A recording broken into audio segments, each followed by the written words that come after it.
आपका कानून व्यवस्था कितनी कमजोर है कि बवाल हो जाता है, आपका इंटेलिजेंस कितनी कमजोर है। ये सरकार कोई और चला रहा है क्या? कानून व्यवस्था किसी और के हाथ में है क्या? उसके लक्षण अच्छे नहीं हैं, न देश के लिए न प्रदेश के लिए।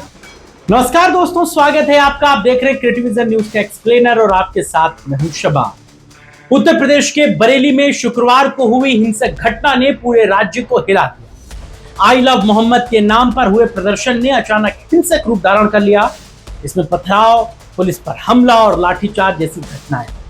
इसके बाद मुख्यमंत्री योगी आदित्यनाथ की सख्त भाषा ने राजनीतिक हलचल मचा दी। विपक्षी नेता उनकी शब्दावली पर सवाल खड़े कर रहे हैं और इसे मुसलमानों के खिलाफ भड़काऊ बता रहे हैं। असल में 26 सितंबर शुक्रवार को जुमे की नमाज के बाद बरेली के कोतवाली क्षेत्र में सैकड़ों मुसलमान आई लव मोहम्मद के बैनर लेकर सड़कों पर उतर आए, लेकिन जल्द ही ये मार्च हिंसा में तब्दील हो गया। बताया जाता है कि भीड़ ने पुलिस पर पथराव कर दिया, वाहनों को नुकसान पहुंचाया गया।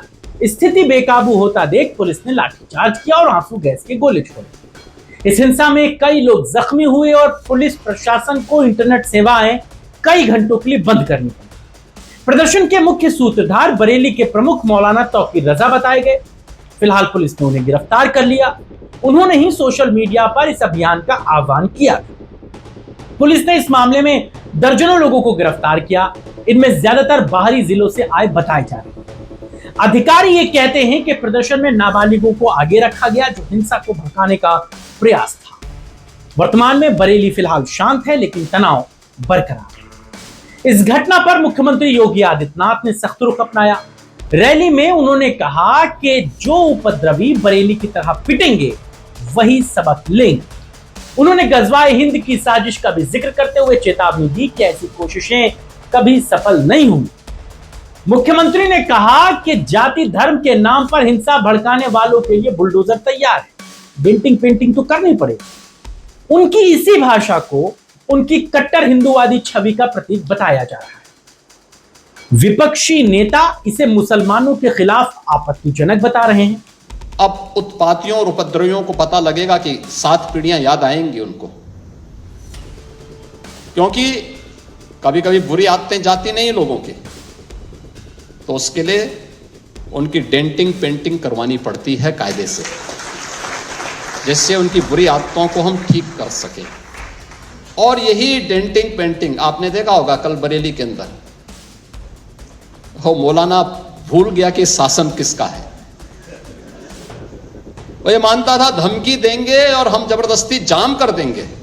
हमने कहा जाम नहीं होगा, कर्फ्यू भी नहीं लगेगा, लेकिन कर्फ्यू का सबक तुम्हें ऐसा सिखा देंगे कि तुम्हारी आने वाली पीढ़ी दंगा करना भूल जाएगी। समाजवादी पार्टी के सीनियर लीडर शिवपाल सिंह यादव ने पत्रकारों से इस मामले में मुख्यमंत्री योगी आदित्यनाथ पर बड़ा तंज कसा।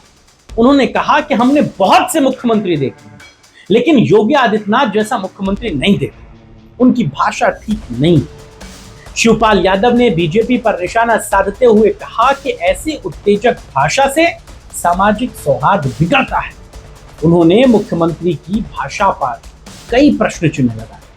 क्या कहा शिवपाल यादव ने, सुनिए। प्रदेश के मुख्यमंत्री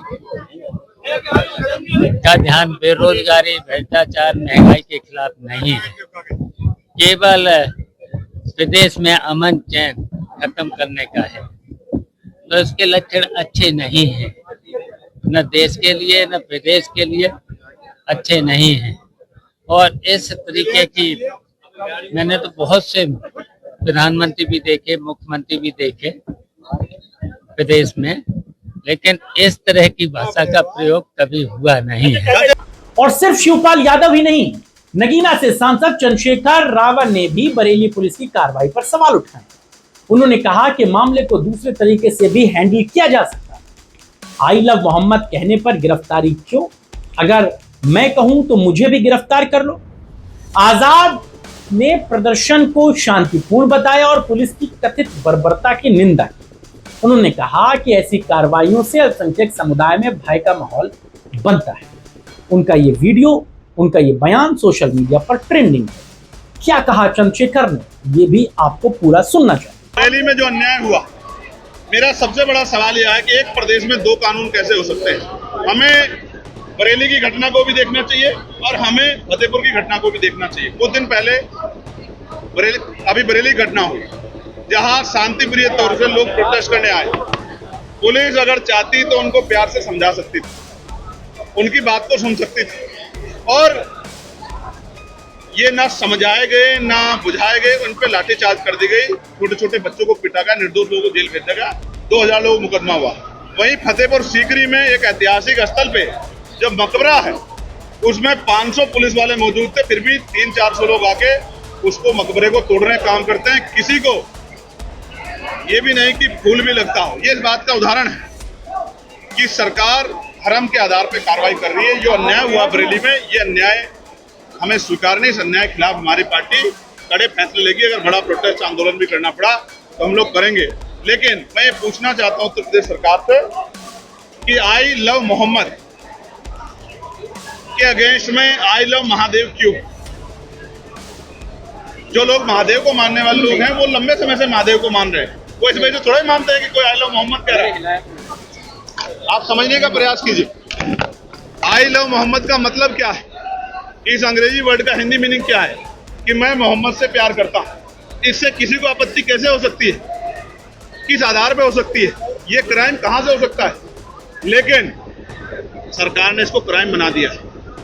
कोई अगर ये लफ्ज लिख के अगर कोई पेपर आदमी पकड़ ले रहा है तो पुलिस उसके साथ इस तरह का व्यवहार कर रही है जैसे वो कोई क्रिमिनल हो, जैसे वो कोई अपराधी हो। ये जो गैर बराबरी है, क्योंकि भारतीय संविधान धर्मनिरपेक्षता की बात करता है, धार्मिक आजादी देता है। जो मोहम्मद से प्यार करता है वो आई लव मोहम्मद लिख रहे हैं, जो महादेव से प्यार करते हैं वो आई लव महादेव लिख रहे हैं, जो बुद्ध से प्यार करते हैं वो आई लव बुद्ध लिख रहे हैं, तमाम जो जैन से प्यार, जो महावीर जैन जी से प्यार करते हैं वो आई लव महावीर जैन लिख रहे हैं। किसी को तकलीफ क्यों होनी चाहिए?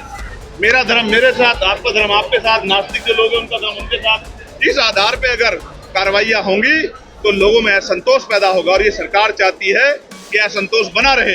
असंतोष रहेगा तो रोटी, कपड़ा, मकान, रोजगार, महंगाई के मुद्दों पे चर्चा नहीं होगी। ये एक सोची समझी साजिश है। जनता को समझदार बनना पड़ेगा और समझदारी के साथ आगे के फैसले लेने पड़ेंगे। फिलहाल ये घटना अब सियासी रंग ले चुकी है। एक और बीजेपी इसे कानून व्यवस्था की जीत बता रही है तो वहीं विपक्ष इसे ध्रुवीकरण का हथियार। जानकार ये मानते हैं कि आई लव मोहम्मद अभियान पीड़ित भावना की राजनीति का एक नया टूल किट बन सकता है। क्या 2027 के चुनावों से पहले कोई पटकथा लिखी जा रही है? ये तो समय बताएगा। फिलहाल मुख्यमंत्री योगी आदित्यनाथ की भाषा और विपक्ष का उस पर सवाल उठाना, इस पर आप क्या सोचते हैं? आपकी क्या राय है? हमें जरूर बताइएगा। आपके राय और विचारों का हमें इंतजार रहेगा। फिलहाल इस खबर में इतना ही। इजाजत दीजिए। नमस्कार। जय हिंद।